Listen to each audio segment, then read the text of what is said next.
ദൈവത്തിരുനാമത്തിന് മഹത്വം ഉണ്ടായിരിക്കട്ടെ. പ്രഭാതത്തിൽ നാം കേൾക്കുന്ന വചനപ്പുലരിയിലേക്ക് എന്നും ജീവിക്കുന്നവനായ യേശു ക്രിസ്തുവിൻ്റെ ധന്യനാമത്തിൽ എല്ലാവർക്കും പ്രഭാത വന്ദനം. പ്രിയമുള്ളവരെ, നമ്മുടെ ജീവിതത്തിൽ നമ്മുടെ സംസാരം കൊണ്ടും നമ്മുടെ പ്രവൃത്തി കൊണ്ടും നമ്മുടെ ചിന്തകൾ കൊണ്ടും നമ്മുടെ രീതികളെല്ലാം കണ്ട് നമ്മളെക്കുറിച്ച് പലരും നല്ലത് പറയുമായിരിക്കും. ഈ കുഞ്ഞിൻ്റെ അല്ലെങ്കിൽ ഈ വ്യക്തിയുടെ ആ ഒരു രീതിയിൽ എത്ര ജ്ഞാനം കൊണ്ട് നിറഞ്ഞാൽ അദ്ദേഹത്തിൻ്റെ ആ ഭാഷ്യം സംസാരം എത്ര നല്ലതാണ്. ചിലരെക്കുറിച്ച് നമുക്ക് തന്നെ ഭയങ്കര അഭിപ്രായമാണ്. ഇന്ന വ്യക്തിയുടെ പ്രസംഗം കേൾക്കുമ്പോൾ അയ്യോ എന്തൊരു ജ്ഞാനമാണ് അദ്ദേഹത്തിൻ്റെ വായിൽ നിന്ന് വരുന്നത്, എന്തൊരു ദൈവിക അഭിഷേകമാണ് അദ്ദേഹത്തിൻ്റെ വാക്കുകളോടെല്ലാം കടന്നു വരും. നമ്മൾ മറ്റുള്ളവരെക്കുറിച്ചൊക്കെയും പ്രത്യേകിച്ച് ഇന്നത്തെ ആത്മീയ മേഖലയിൽ നല്ല പ്രാസംഗികരെക്കുറിച്ചൊക്കെ നമ്മൾ പറയാറുണ്ട്. സൺഡേ സ്കൂളിലൊക്കെ നമ്മുടെ കുഞ്ഞുങ്ങൾ പ്രസംഗിക്കുമ്പോഴോ അല്ലെങ്കിൽ പ്രസംഗ മത്സരത്തിലേക്ക് പോകുമ്പോൾ നമ്മൾ സ്വയമേ എങ്ങനെ ചിന്തിക്കണം, എന്തൊരു ജ്ഞാനമാണെന്ന് നമ്മൾ ചിന്തിച്ചിട്ടുണ്ട്. ഇത് എവിടെ നിന്നാണ് നമുക്ക് കിട്ടുന്നത്, ഈ ജ്ഞാനം എവിടെ നിന്ന് കിട്ടുന്നു എന്നൊക്കെയും നമ്മൾ പലപ്പോഴും വിലയിരുത്താറുണ്ട്. നമ്മൾ ആ കുഞ്ഞുങ്ങൾ നിങ്ങൾക്ക് മോനെ എവിടെ നിന്നാണ് അത്രയും ഒരു കാഴ്ചപ്പാട് എന്നൊക്കെ നമ്മൾ പലരും ചോദിക്കാറുണ്ട്.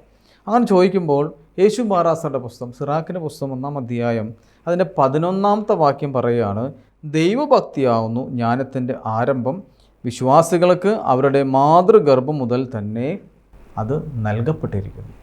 അപ്പോൾ ദൈവഭക്തിയാണ് എല്ലാറ്റിൻ്റെ അടിസ്ഥാനം.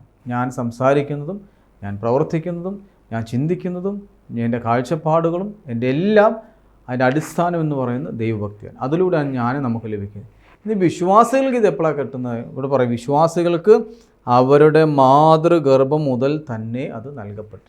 അപ്പോൾ ഒരു അമ്മയുടെ ഉദരത്തിൽ ഒരു കുഞ്ഞ് രൂപപ്പെടുമ്പോൾ തന്നെ എന്ത് കൊടുക്കുകയാണ്? ദൈവം വിജ്ഞാനം കൊണ്ട് ജ്ഞാനം കൊണ്ട് നിറയുകയാണ്. അതിൻ്റെ ബേസിക് എന്ന് പറയുന്നത് ദൈവഭക്തിയാണ്. അപ്പോൾ ഒരമ്മ ദൈവഭക്തി കൊണ്ട് നിറയുമ്പോൾ ആ അമ്മയിലൂടെ ഈ കുഞ്ഞും എന്തായി മാറും? ദൈവഭക്തി കൊണ്ട് നിറഞ്ഞ് ജ്ഞാനമുള്ള വ്യക്തിയായി മാറും. അതുകൊണ്ട് പ്രത്യേകം ശ്രദ്ധിക്കുക, മാതൃഗർഭത്തിൽ തന്നെ എനിക്ക് ലഭിച്ചിരിക്കുന്ന ഈ ജ്ഞാനം നിലനിർത്തുവാൻ, ദൈവഭക്തി ഉള്ളവരായി മാറുവാൻ ഈ പ്രഭാതം മുഖാന്തരമായി തീരട്ടെ. നമുക്ക് പ്രാർത്ഥിക്കാമായത് പിതാവാം ദൈവത്തിൻ്റെ സ്നേഹം, ഏകജാതനായ പുത്രൻ്റെ കൃപയും പരിശുദ്ധ റൂഹായുടെ സംബന്ധവും ആവാസും നമ്മെല്ലാവരുടെ മേലും എന്നും എന്നേക്കും ഉണ്ടായിരിക്കുമാറാകട്ടെ. ആമീൻ.